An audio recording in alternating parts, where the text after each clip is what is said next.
বৌমা, তাড়াতাড়ি রান্না করো। আর কতক্ষণ লাগবে শুনি? কত বেলা হয়ে গেল। এই তো মা, হয়ে গেছে। আর একটু সময় দিন। এই নিন মা, খেয়ে নিন। আমার ছেলে যে না খেয়েই কাজে চলে গেছে। কতবার করে বলি তাড়াতাড়ি ঘুম থেকে উঠে রান্না বসিয়ে দাও, কিন্তু আমার কথা তো কেউ শোনেই না। না না মা, আমি তো অনেক সকালে ঘুম থেকে উঠে পড়ি আর সব কাজ করে রান্না বসিয়ে দেই। কিন্তু আপনার এই উনুনে রান্না করতে যে অনেক সময় লাগে, এজন্য দেরি হয়ে যায় মা। আমরা বুঝি আগে রান্না করিনি, তাই না বৌমা? এখন থেকে আর কোনো অজুহাত শুনতে চাই না, বুঝলে? এভাবে রাধা অনেক কষ্টে সেই উনুনে রান্না করত। এতে করে রাধার অনেক কষ্ট হতো। আর একদিন রাতের বেলা, হ্যাঁ গো, আমাদের বাড়িতে একটা গ্যাস উনুন নিয়ে আসো না। এখন সবার বাড়িতেই এই গ্যাস উনুন। তুমি কি পাগল হয়ে গেছো নাকি গিন্নি? তুমি জানো না সেই গ্যাস উনুনের যে অনেক দাম? এত টাকা আমি কোথায় পাবো শুনি? কিন্তু আমার যে এই উনুনে রান্না করতে অনেক কষ্ট হয়, অনেক ধোঁয়া বেরোতে থাকে, আমি নিঃশ্বাস নিতে পারি না। আমি আর কি করতে পারি গিন্নি? অভাবের সংসার আমাদের, কোনো রকমের দিন যায়। গ্যাস উনুনের কথা যে আমরা চিন্তা করতেও পারি না। এখন অনেক রাত হয়েছে, ঘুমিয়ে পড়ো। এরপর তারা ঘুমিয়ে পড়ে। পরদিন সকালে রাধা ঘুম থেকে উঠে পড়ে আর সব কাজ শেষ করে রান্না করতে থাকে।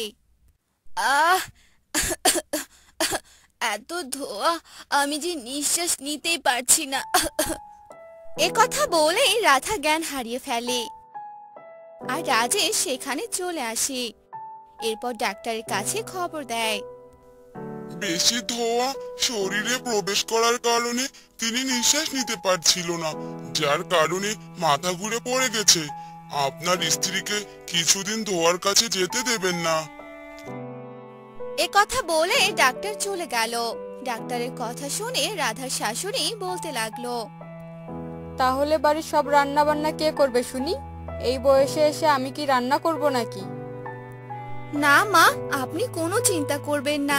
আপনাকে কোনো রান্নাই করতে হবে না মা, আমি সব রান্না করে নেব।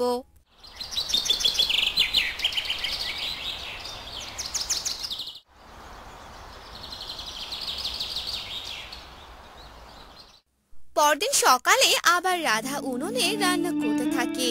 আর সেই সময় পাশের বাড়ির গৌরী চলে আসে। কি ব্যাপার দিদি, তুমি এখনো এই উনুনে রান্না করছো? কিন্তু ডাক্তার তো নিষেধ করে দিয়েছিল। রান্না না করে কি আর কোনো উপায় আছে? রান্না না করলে সবাই খাবে কি শুনি? আমি বলি কি দিদি, তুমি এবার একটা গ্যাস উনুন নিয়েই ফেলো। আমি নিয়েছি, 2000 টাকা নিয়েছে। রান্না করতে কোনো অসুবিধা হয় না, অনেক আরামেই রান্না করা যায়। কিন্তু এত টাকা কোথায় পাবো? আমাদের কাছে যে কোনো টাকা নেই। চেষ্টা করেই দেখো, সব হবে, বুঝলে? এ কথা বলে গৌরী সেখান থেকে চলে গেল। আর রাজেশ রাধাকে ডাকতে লাগলো। কি ব্যাপার, খাবার কখন দিবে শুনি? তাড়াতাড়ি খেতে দাও, আমায় কাজে যেতে হবে। হ্যাঁ, এক্ষুনি দিচ্ছি। এরপর রাধা তার স্বামীকে খেতে দিল আর রাজেশ কাজে চলে গেল। এভাবেই কিছুদিন চলে গেল। না, এবার আমাকে কিছু একটা করতে হবে। বাড়িতে গ্যাস উনুন আনতেই হবে।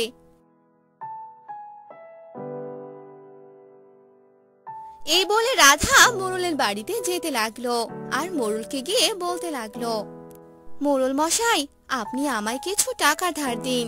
আমি একটু বিপদে পড়ে আপনার কাছে এসেছি, আমাকে ফিরিয়ে দিবেন না?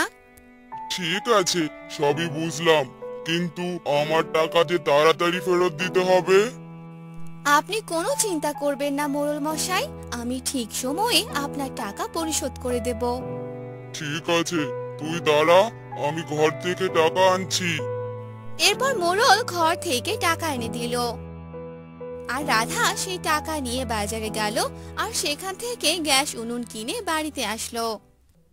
সে কি বৌমা, এই গ্যাস উনুন তুমি কোথায় পেলে? মা, এই উনুন আমি কিনে নিয়ে এসেছি। কিন্তু এত টাকা তুমি কোথায় পেলে বৌমা? এই গ্যাস উনুনের যে অনেক দাম। মা, আমি মোড়ল মশাইয়ের কাছে টাকা ধার করে এনেছি, আর সেই টাকা দিয়েই এই গ্যাস উনুন কিনেছি। আমি ভালো করেছি, তাই না মা? হ্যাঁ, খুব ভালো করেছো। এবার এই টাকা কে শোধ করবে শুনি? সব কষ্ট হবে আমার ছেলেটার। না না মা, এখন থেকে আমিও কাজ করব, আর দুজনে মিলে টাকা জমিয়ে সেই টাকা মোড়ল মশাইকে দিয়ে দিব। থাক বৌমা, এখন আর এসব বলতে হবে না। আমার ছেলেটার জীবন বুঝি শেষ হয়ে গেল। সারাদিন কাজ করে সংসার চালায়, এবার বাকি টাকাগুলো কি করে শোধ করবে? এ কথা বলে রাধার শাশুড়ি সেখান থেকে চলে গেল।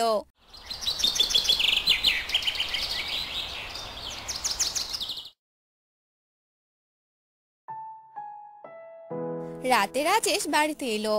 রাধা তাকে সব কথা জানিয়ে দিল। এসব তুমি কি করেছো গো? এখন আমি টাকাটা কিভাবে শোধ করব? যে কাজ করি তা দিয়েই কোনো রকম সংসার চলে। তুমি ওসব নিয়ে ভেবো না তো, এবার থেকে আমিও কাজ করব, আর দুজনে মিলে কাজ করলে আমরা তাড়াতাড়ি টাকাটা পরিশোধ করতে পারবো। কিন্তু তুমি কি কাজ করবে? বাড়ির কাজ করতেই তো তোমার সারাদিন চলে যায়। এখন আমার রান্না করতে কোনো অসুবিধা হবে না। আমি বাড়ির কাজ শেষ করে অন্যের বাড়িতে রান্নার কাজ করতে পারবো। তোমার যা ভালো মনে হয় তাই করো। এভাবেই কিছুদিন চলে গেল।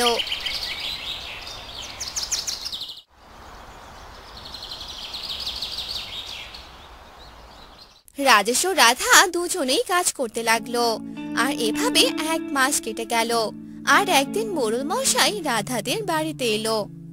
কিরে রাধা, আমার টাকাটা কবে দিবি শুনি? 1 মাস কেটে গেল যে। আমি আজই টাকা দিতে আপনার বাড়িতে যেতাম, কিন্তু আপনি নিজে চলে এলেন। আমি আপনার টাকা নিয়ে আসছি।